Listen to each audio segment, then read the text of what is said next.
જય અંબે બેકરી પાસે ભોજનનો બગાડ વધારે થાય છે તો કાર્યકર્તા મિત્રોને વિનંતી કે તેમાં ધ્યાન આપવા વિનંતી અને દરેક ભક્તોને વિનંતી બે હાથ જોડીને કે જોઈએ તેટલા પ્રમાણમાં જ લો, ગમે ત્યાં પ્રસાદનો બગાડ ના કરશો।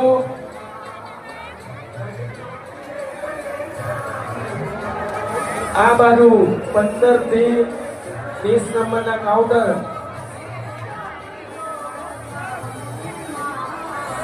બેંક ઓફ ઇન્ડિયા પાસે બધા ગમે ત્યાં ડીશો મૂકીને જતા રહે છે, પ્રસાદ ગમે ત્યાં નાખી દે છે, એનું ખાસ ધ્યાન આપવું।